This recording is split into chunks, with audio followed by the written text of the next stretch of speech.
start time approaches. I don't feel at all.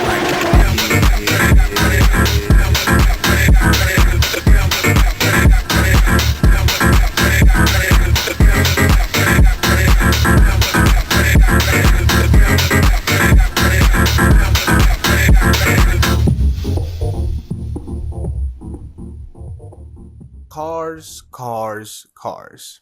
Your daddy loves it, your granddaddy loves it, your brother loves it, your tomboy girlfriend loves it, your sugar daddy loves it. Everybody loves cars. But why? Why does everybody love this hunk of metal, plastic, and sometimes carbon fiber on wheels? See, this video is meant for the non-car people out there to try and understand why people like me and so many others really love cars.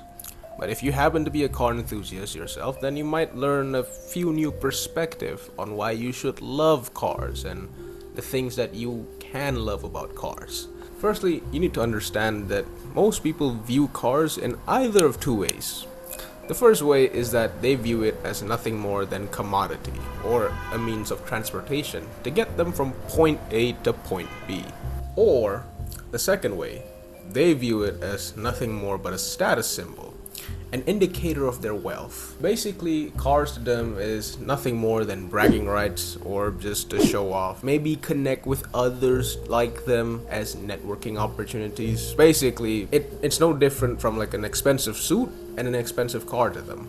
If it makes them look rich, they want it. See, I understand that first view because cars were meant to be a means of transportation. But people who call themselves car enthusiasts while holding that second view, that's a bit weird to me, you see.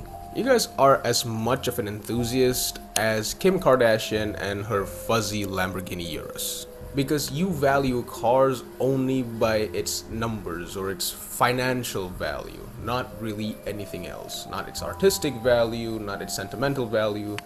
To these people, it's really how expensive it is and how rich can it make me look, which I don't know if you can call yourself an enthusiast at that point. So let's take a look on why people, me included, really love cars.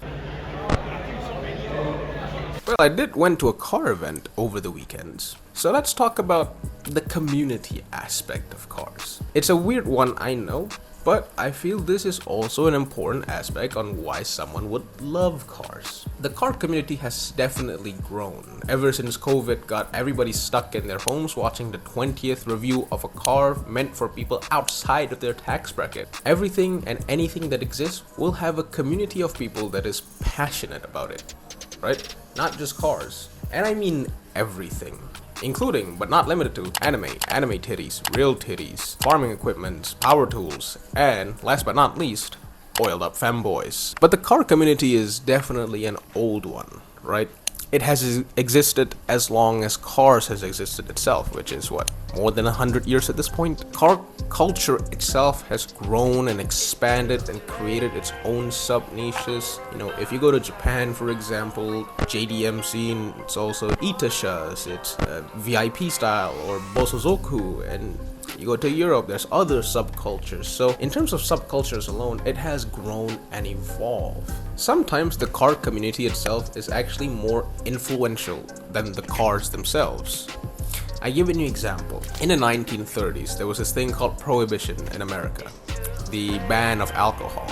A group of street racers got this bright idea to start delivering illegal alcohol using their modified cars.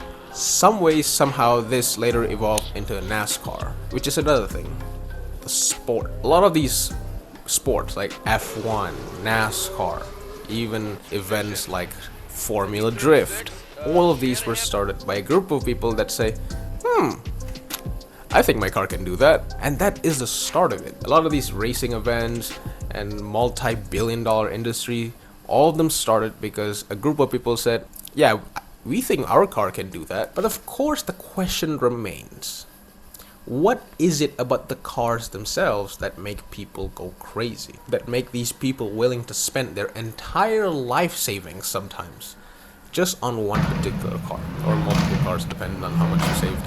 A common question or complaint by non-car people that I always hear is that, why do these cars have to be so loud? And I have a theory about that, by the way.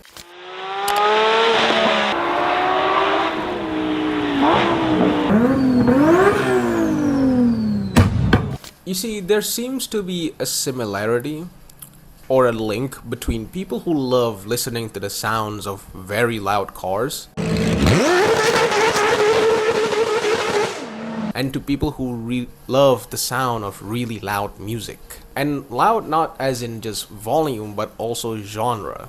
Music like hard rock, metal, drill music, or any other genres of music where it invokes a lot of aggression or at least strong release of emotions, essentially. You see, these kinds of music, they give the listener a sort of stress release, a sort of emotional release that other music sometimes just don't hit as much. You don't even have to be a part of the music itself, like you don't have to play in the band to be able to get the same kind of emotional release that, perhaps the guitarist might get.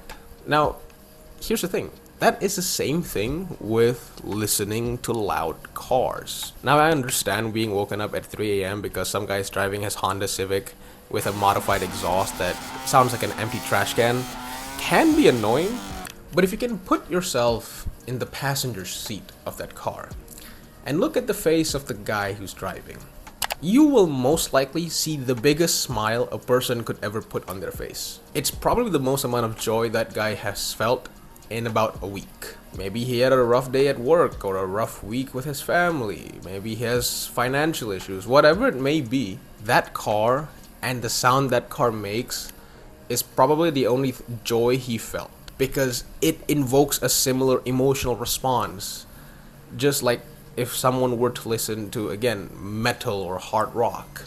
And again, I understand how annoying it could be for you though, because as much as I like the sound of a Lamborghini Aventador SVJ with a V12 engine and a Gentani exhaust going wang, even I could admit that it does hurt my ears a little bit. But I keep listening to it. I keep going to all these car events and just staying as close as possible to those cars because it provides me with a similar emotional release, or like an emotional response, a sort of anger release at the same time. It's therapeutic for some reason. I can give you an example. It's like going through a heartbreak and then listening to Doom 2016 soundtrack.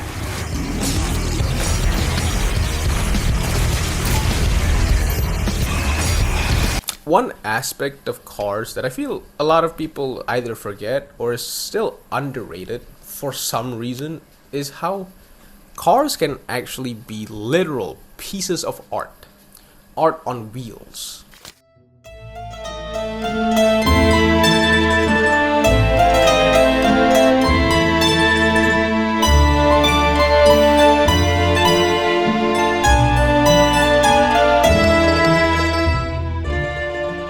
And I mean like actual art, not like the kind that rich people buy to avoid taxes, but it can be sometimes. I think most people just can't see it because their brain has been hardwired to view cars as nothing more than a means of transportation, which completely understandable. But even for car guys, I see that this thing isn't really in their brain because most car guys, their focus is only on the numbers.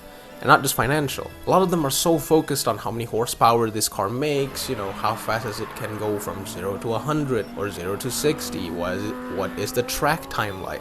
And even when they look at cars that are objectively beautiful, they'll go like, it doesn't have that much horsepower, the track time is horrible. And it's because they're so brain dead or so set focused on the numbers that they forgot. Cars sometimes can only be there just to look beautiful. Sometimes people just forget how to appreciate art, People always talk about how fast a car like a Lambo or a Porsche or a Ferrari is, but they rarely ever talk about how beautiful some of these cars are and how there's a lot of small details that means a lot to the people who designed it. Like you see at events like the one that I went to, right? People spend thousands on making their cars look good, which is crazy to think of if cars weren't artistic, but it is, because cars can be a form of visual arts in itself.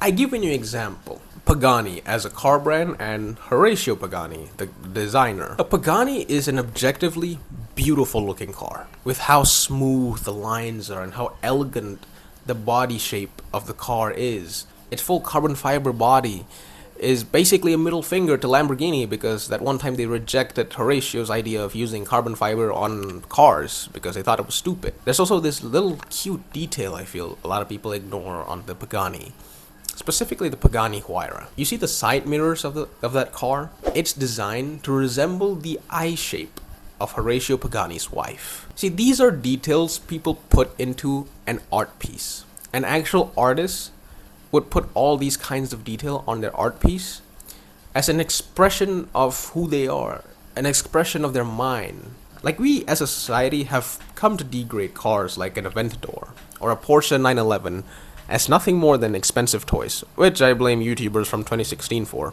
when in fact those cars are literal art on wheels, where form meets function, a blend of both engineering and art. And that's just the visual aspect of the art. I haven't even mentioned how the engines of some of these cars can also be a form of art. Mechanical arts. It involves craftsmanship and symphony. The craftsmanship required to build an engine that performs well and sound good at the same time. These are things that make an enthusiast an enthusiast. When the appreciation for a lot of these things go beyond the surface level, go beyond what can be seen on a piece of paper. When your appreciation is so deep that you start to understand the feelings and emotion of the people who make these cars. These are the reasons why some people just go crazy for cars. How they're willing to spend their life savings or go through the hurdles of life to be just financially able to buy and modify some of these cars. But art is something that you cannot measure. But it can be appreciated though. So, let's appreciate some of these cars that I capture over the weekends.